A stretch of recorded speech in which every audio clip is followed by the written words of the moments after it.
د زابل میزان یوه حاصلخیزه ولسوالي مشهور او مهم پیداوار انځر او انار دي. له مرکز کلات څخه شاوخوا 50 کیلومتري کې موقعیت لري او خلک یې په کرهنه بوخت دي.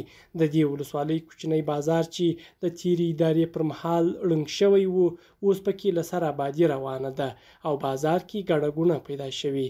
د دې بازار هټیوال د هغو ورځو کیسې کوي چې دوکانونه یې وتړل شول او بازار یې سقوط شو، خو اوس یې رژېدلې هیلې بیا راټوکېدلې او پر راتلونکي باور پوخ شوی.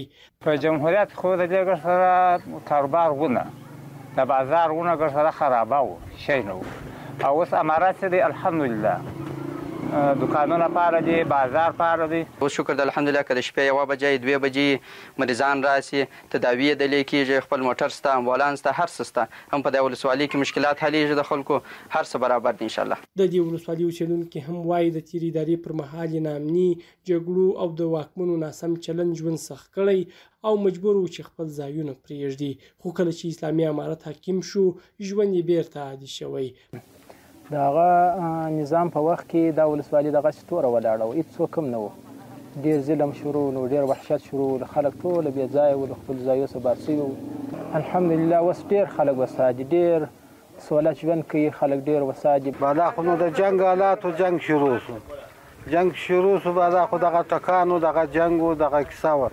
دا بازار و، دا کنډواله شو، ټوله ونړېدی.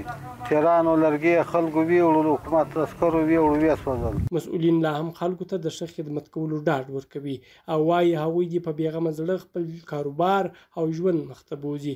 د میزان ولسوالۍ امنیه قومندانۍ مرستیال ملا صدیق الله ریحان وویل میزان د امن او خدماتو له نظره ښه ده او لا هم ژمن دي چې د خلکو خدمت به کوي. په جمهوریت کې د خلکو داسې ژوند و، تقریبا دغه ناوله سره تر دا سره پورې په دې سیمه کې یو کور هم نه و.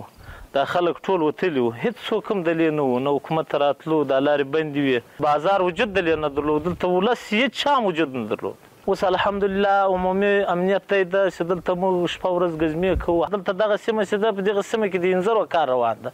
اوس له بار ولایتو لکه کندهار، غزنی، هلمند، روزګان له دې سیمو خلک راځي، په زرهاوو مزدران دلې راځي، شپې په دا ډاګو باندې کوي، مو په دغو خلکو باندې ګزمې کوو، پیرې کوو، ټولو ته پوره اطمینان ورکړی ده. الحمدلله تر اوسه پورې دلته یوه ستونزه هم نه ده رامخته شوې. یو شمېر مجاهد سرتېري هم وایي په خپله دنده ویاړ کوي او خلکو ته د امن برخه کې ډاډ ورکوي چې دوی به یې شپه او ورځ خدمت وکړي.